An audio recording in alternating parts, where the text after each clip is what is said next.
jaw dropped. She craned her neck to look at the ceiling, and I thought the gum might fall out of her mouth. Oh, Yes. come on, that's not fair. You had managed to knock 6 minutes off your time. I could see why he called it that. The cedar-beamed ceiling was 4 stories high, held up by carved stone pillars engraved with hieroglyphs. A weird assortment of musical instruments and ancient Egyptian weapons decorated the walls. 3 levels of balconies ringed the room, with rows of doors all looking out on the main area. The fireplace was big enough to park a car in. The plasma screen TV above the mantel and massive leather sofas on either side. On the floor was a snakeskin rug, except it was 40 feet long and 15 feet wide, bigger than any snake. Outside, through glass walls, I could see the terrace that wrapped around the house. It had a swimming pool, a dining area, and a blazing fire pit. Which of these are yours? And at the far end of the great room was a set of double doors marked with the Eye of Horus, and chained with half a dozen padlocks. I wondered what could possibly be behind them. But the real showstopper was the statue in the center of the great room. It was 30 feet tall, made of black marble. I could tell it was of an Egyptian god because the figure had a human body and a creature's head, like a stork or a crane, with a long neck and a really long beak. The god was dressed ancient style in a kilt, sash, and neck collar. He held a scribe's stylus in one hand and an open scroll in the other, as if he had just written the hieroglyphs inscribed there. An ankh, the Egyptian looped cross, with a rectangle traced around its top. That's it, Sadie exclaimed. Per rank. I stared at her in disbelief. All right, how can you read that? I don't know, she said. But it's obvious, isn't it? The top one is shaped like the floor plan of a house. How did you get that? It's just a box. The thing was, she was right. I recognized the symbol, and it was supposed to be a simplified picture of a house with a doorway. But that wouldn't be obvious to most people, especially people named Sadie. Yet she looked absolutely positive. It's a house, she insisted. And the bottom picture is the ankh, symbol of life. Per ankh, the house of life. Very good, Sadie. Amos looked impressed. And this is a statue of the only god still allowed in the house of life. At least normally. Do you recognize him, Carter? Just then it clicked. The bird was an ibis, an Egyptian river bird. On the way back, we're not stopping at Coffin. I said. The god of knowledge. It makes horrible coffee. Indeed. Up beside the road, though. Why the bird head? It's the opposite side of the road, though. All those Egyptian gods have creatures' heads. They look so silly. You can do fleet instead. They don't normally appear that way. We'll just see where we end up, to be honest. Not in real life. This is true. Not in real life. In real life? I asked. Come on. You sound like you've met them in person. Amos's expression didn't reassure me. He looked as if he were remembering something unpleasant. The gods could appear in many forms. Usually fully human or fully animal. But occasionally as a hybrid form like this. They are primal forces, you understand? The sort of bridge between humanity and nature. They are depicted with animal heads to show that they exist in 2 different worlds at once. You understand? Not even a little, Sadie said. Amos didn't sound surprised. Yes, you have much training to do. At any rate, the god before you, Thoth, founded the House of Life for which this mansion is the regional headquarters. Or at least, it used to be. I'm the only member left of the 21st Gnome, where I was, until you 2 came along. Hang on. I had so many questions I could hardly think where to start. What is the House of Life? Why is Thoth the only god allowed here, and why are you... Carter, I understand how you feel. You got your kids in the car. Sympathetically. You've got your kids in the car, and you're fucking around with your phone. You need to get some sleep. And I don't want you to have nightmares. You think I can sleep? Meow. Muffin stretched in Sadie's arms and let loose a huge yawn. Amos clapped his hands. Khufu! I thought he'd sneezed, because Khufu is a weird name.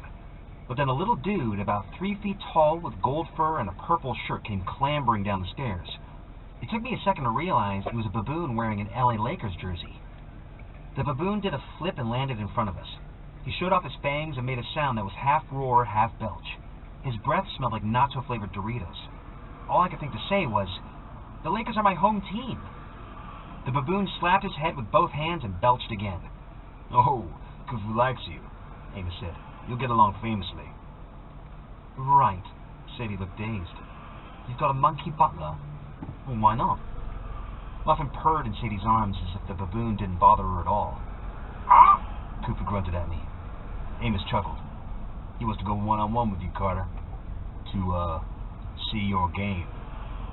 I shifted from foot to foot. Yeah, sure. Maybe tomorrow. But how can you understand... Carter, I'm afraid you'll have a lot to get used to, Amos said. You're going to survive and save your father. You have to get some rest. Sorry, Sadie said. Did you say survive and save your father? Could you expand on that? Tomorrow, Amos said. We'll begin your orientation in the morning. Khufu, show them to their rooms, please. The baboon grunted. He turned and waddled up the stairs.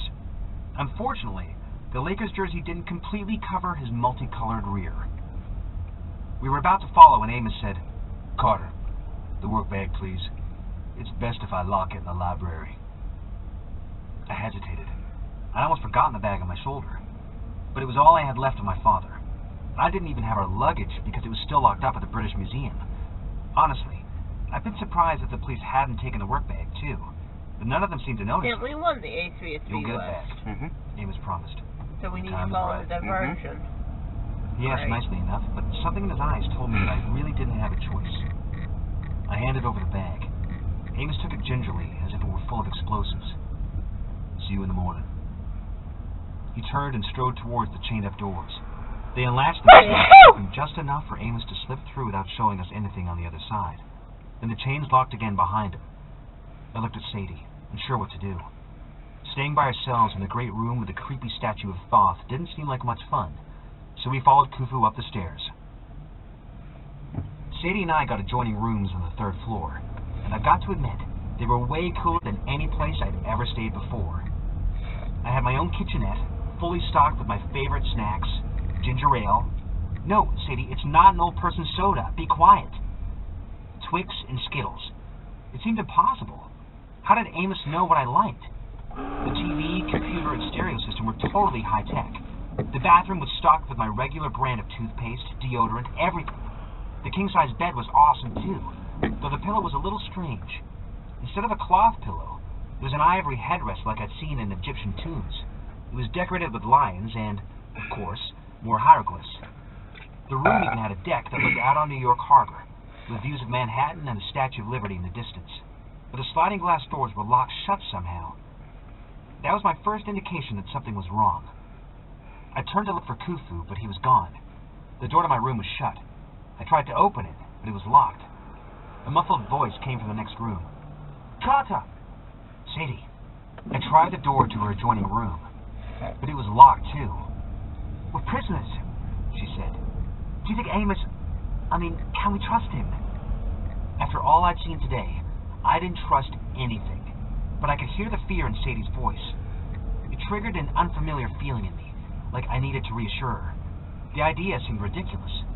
Sadie had always seemed so much braver than me, doing what she wanted, never caring about the consequences. I was the one who got scared. But right now, I felt like I needed to play a role I hadn't played in a long, long time. Big brother. It'll be okay. I tried to sound confident. Look, if Amos wanted to hurt us, he could have done it by now. Try to get some sleep. Carter? Yeah? It was magic, wasn't it? I wasn't What happened going to that Dad way. at the museum? Amos's boat? I wasn't his even house, going that way. all of its magic. Because it I already think so. worked out I ahead. hear her sigh. Do you think he needs to wash his car? At least I'm not going mad. Just a Don't little. let the bed bugs Dirty bite, bitch. I called. Dirty bitch. And I realized I hadn't said that to Sadie since we had lived together in Los Dirty Angeles, bitch. when Mom was still alive. I miss Dad, she said. I hardly ever saw him, I know, but I miss him. My eyes got a little teary, but I took a deep breath. I was not going to go all week. Sadie needed me. Dad needed us. We'll find him, I told her. Pleasant dreams. I listened, but the only thing I heard was Muffin meowing and scampering around, exploring her new space. At least she didn't seem unhappy. I got ready for bed and crawled in. The covers were comfortable and warm, but the pillow was just too weird. It gave me neck cramps, so I put it on the floor and went to sleep without it. My first big mistake. Chapter 6. Breakfast with a Crocodile. How to describe it? Not a nightmare. It was much more real and frightening. As I slept, I felt myself go weightless. I drifted up, turned, and saw my own sleeping form below. I'm dying, I thought. But that wasn't it either. I wasn't a ghost. It literally has a I had a missile new strapped to shimmering the top of golden this form vehicle. with wings instead It of has a eyes. missile strapped to the top of I this was some kind vehicle. of bird. Hey. It's No, not a Sadie, real not one chicken. or live one. Will you let me tell the story, please? Yep. Yep. I knew I wasn't dreaming, because I don't dream in color. I certainly don't To be dream in honest, all I don't five blame them. senses. The room I don't smelled faintly understand of why. jazz. I could hear the carbonation Because I've constantly got traffic coming this way. There's probably I could fucking feel a traffic cold lights wind or something. ruffling through my feathers, and I I realized understand the why windows were that open. way. Because I didn't they're want to taking leave. a bridge apart. But a strong current pulled me out of the room But- like a leaf in a storm. The lights of the mansion faded below me. The skyline of New York And then you've got blurred this and line of disappeared. traffic that comes up into I shot here. through the mist and darkness, strange voices whispering all around me. My stomach tingled as it had earlier that night on Amos's barge. Then the mist cleared, and I was in a different place. I floated above a barren mountain. Far below, a grid of city lights stretched across the valley floor. Definitely not New York. It was nighttime, but I could tell I was in the desert. The wind was so dry, the skin on my face was like paper. And I know that doesn't make sense, but my face felt like my normal face, as if that part of me hadn't transformed into a bird. Fine, Sadie, call me the Carter-headed chicken. Happy? Below me on a ridge stood two figures. They didn't seem to notice me, and I realized I wasn't glowing anymore. In fact, I was pretty much invisible, floating in the darkness. I couldn't make out the two figures clearly, except to recognize that they weren't human. Staring harder, I could see that one was short, squat, and hairless, with slimy skin that glistened in the starlight, like an amphibian standing on its hind legs. The other was tall and scarecrow skinny, with rooster claws instead of feet. I couldn't see his face very well, but it looked red and moist and, well, let's just say I was glad I couldn't see it better. "Where is he?" The toady-looking one croaked nervously. "Hasn't taken a permanent host yet," the rooster-footed guy chided. "He can only appear for a short time." "You sure this is the place?" "Yes, fool. He'll be here as soon as..." A fiery form appeared on the ridge. The two creatures fell to the ground, groveling in the dirt, and I prayed like crazy that I really was invisible. "My lord," the toad said. Even in the dark, the newcomer was hard to see, just the silhouette of a man outlined in flames. "What do they call this place?" the man asked. And as soon as he spoke, I knew for sure he was the guy who'd attacked my dad at the British Museum. All the fear I'd felt at the museum came rushing back, paralyzing me. I remember trying to pick up that stupid rock to throw, but I hadn't been able to do even that. I completely failed my dad. "My lord," Roosterfoot said, "the mountain is called Camelback. The city is called Phoenix." The fiery man laughed, a booming sound like thunder. "Phoenix, how appropriate. Really? The desert's so much You like were coming out whether I liked all it or it not. needs now is to be scoured of life. The desert should be a sterile place, don't you think?" "Oh, yes, my lord," the toady agreed. "But what of the other four?" "One is already entombed," the fiery man said. "The second is weak. She will be easily manipulated. That leaves only two, and they will be dealt with soon enough." How?" the toady asked. The fiery man glowed brighter. "You are an inquisitive little tadpole, aren't you?"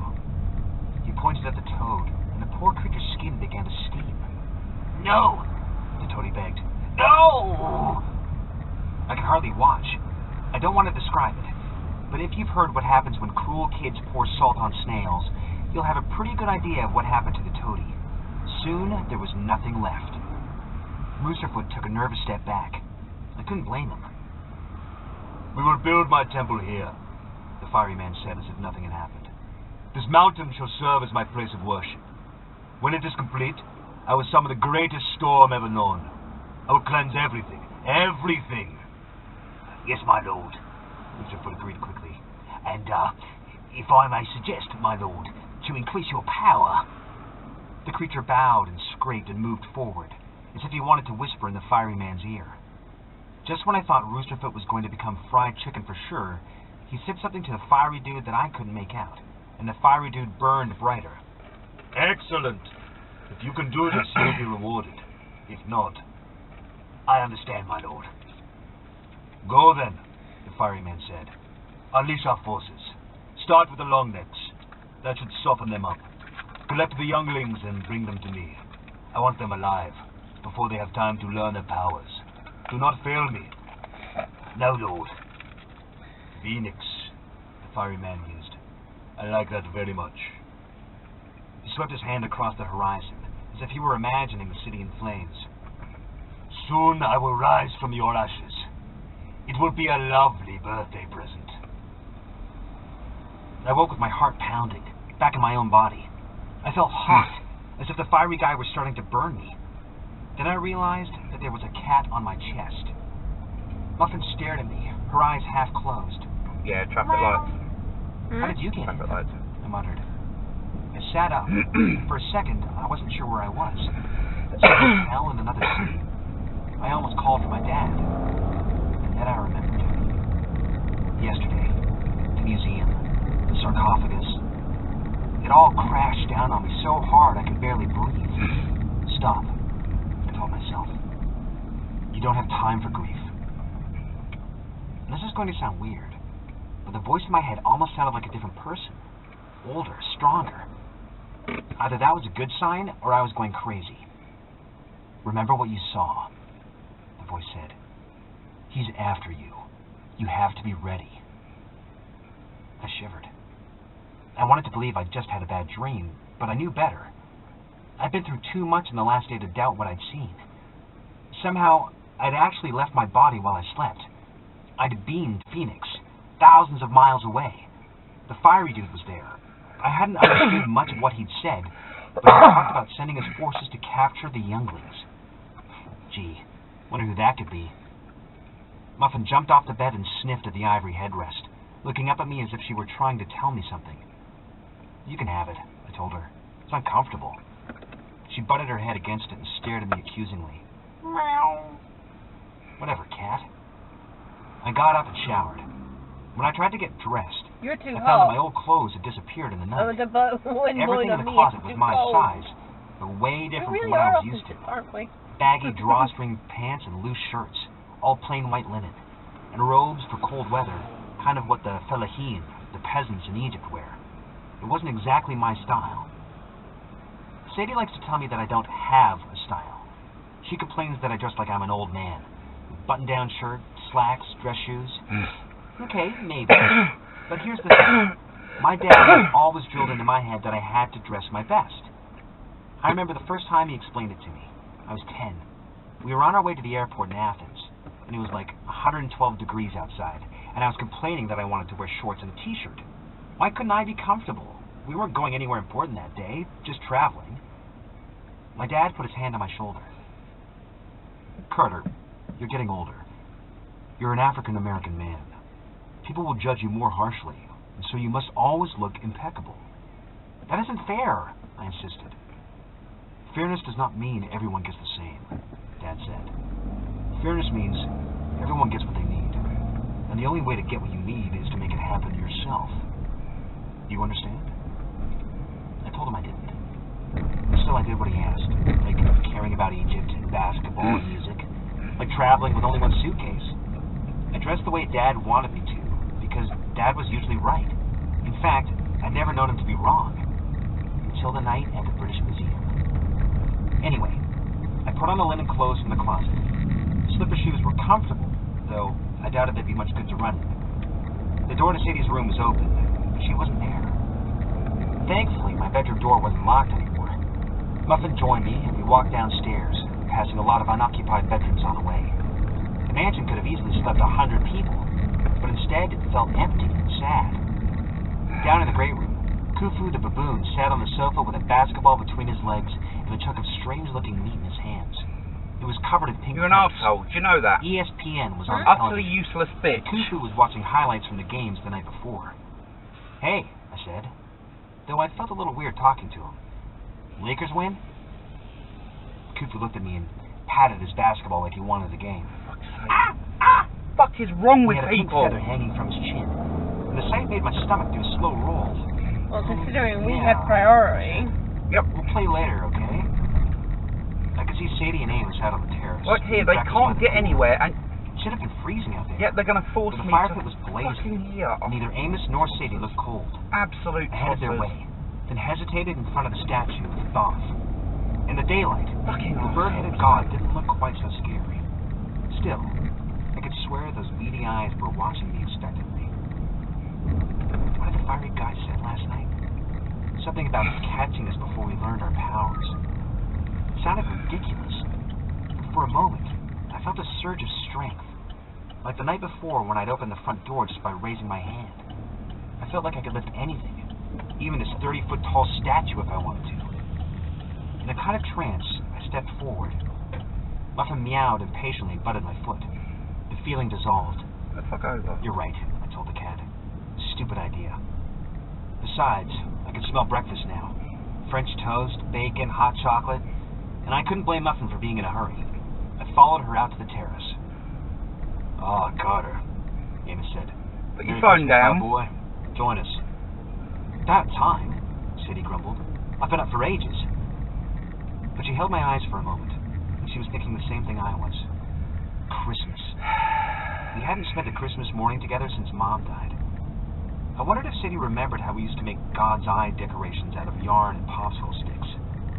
Well, Amos these poured people himself a cup of stopped coffee. here, but the ones at clothes the were front similar are to those parked. he'd worn the day The one at the before. front is parked. And I had to admit, All the these guy had people stopped. parked here, but the one at the front is stopped there. He wore But a the one at the matching front is fedora, parked. and his There's hair nobody was in freshly it. braided with dark blue lapis lazuli, one of the stones the Great, Egyptians often happens, used for isn't it? jewelry. Even his glasses matched. The round lenses were tinted blue. A tenor sax rested on a stand near the fire pit, and I could totally picture him playing out here, serenading the East River. Playing with his phone. As for Sadie, she was dressed in a white linen pajama outfit like me. Uh, Somehow, she'd managed to keep her combat boots. She'd probably slept playing with them her on. phone. She looked pretty comical, with the red streaked hair He's and the playing with his outfit. phone. But since I wasn't dressed any better, I could hardly make fun of her. I believe he is as well. Not sure 100% on that one though. You didn't have any pet birds, did you? Khufu's eating something with pink See, feathers. it's right. You see, it's really easy to spot them. His coffee. Sorry if that disturbed you. Khufu's very picky. He only eats foods that end in O. Doritos, burritos, flamingos. I blinked. Did you say Tata? Sadie warned. She looked a little queasy, and she'd already had this conversation. Don't ask. Okay, I said, not asking. Please, Carter. Help yourself. Amos waved towards a buffet table piled high with food. Then we could get started with the explanations. I didn't see any flamingo on the buffet table, which was fine by me, but there was just about everything else. I snagged some pancakes with butter and syrup, some bacon, and a glass of OJ. Then I noticed movement in the corner of my eye. I glanced at the swimming pool. Something long and pale was gliding just under the surface of the water. I almost dropped my plate. Is that a crocodile? Amos confirmed. For good luck. It's albino. But please don't mention that. He said it. His name is Philip of Macedonia, Sadie informed me. I wasn't sure how Sadie was taking this all so calmly, but I figured if she wasn't freaking out, I shouldn't either. That's a long name, I said. He's a long crocodile, Sadie said. Oh, and he likes bacon. To prove her point, she tossed a piece of bacon over her shoulder. Philip lunged out of the water and snapped up the treat. His hide was pure white and his eyes were pink. His mouth was so big he could have snapped up an entire pig. He's quite harmless to my friends, Amos assured me. In the old days, no temple would be complete without a lake full of crocodiles. They are powerful, magic creatures. Right. Bonjour. Hello. Hi, how are you getting on? Not great. There's a massive chunk of the 303 which is closed. Oh dear. Yeah. Oh, alright. So you're still an hour plus away from me? An hour and 30 minutes apparently. And that's from the liver meat, not from anywhere else. Right, okay. Well, I go down to the Liver Mermaid Cliff Hotel. I'll wait for you there. Well, you'll be there at least an hour and a half at the minute, so... They're saying that we won't get there until 2:10. Yeah. Oh, 2:10. So if you give it an hour and then head down there, or if you're happy to sit there and read a book and... Have a coffee. Yeah, but... Okay, I'll wander down in my own good time. Okay. Yeah, that's fine. Take care. You too. Bye. Well... Bye. Bye. Bye. She knows what I mean by say it, like you too. Right. Off my phone, please. So the baboon, the crocodile, any other pets I should know about? Amos thought for a moment. Visible ones? No, I think that's it. I took a seat as far from the pool as possible. Muffin circled my legs and purred. I hoped she had enough sense to stay away from magic crocodiles from Philip. So, Amos, said between bites of pancake. Explanations. Yes, he agreed. Where to start? Now with that, Sadie suggested. What happened to him? Amos took a deep breath. Julius was attempting to summon a god.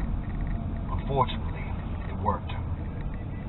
It was kind of hard to take Amos seriously, talking about summoning gods while he spread butter on a bagel. Any god in particular? I asked casually. Or did he just order a generic god? Sadie kicked me under the table. She was scowling, as if she actually believed what Amos was saying. Amos took a bite of the bagel. There are many Egyptian gods, Carter, but your dad was after one in particular. He looked at me meaningfully. Osiris, I remembered. When Dad was standing in front of the Rosetta Stone, he said, Osiris, come. But Osiris is a legend. He's make-believe. I wish that were true. Amos stared across the East River at the Manhattan skyline, gleaming in the morning sun. The ancient Egyptians were not fools, Carter. They built the pyramids. They created the first great nation state.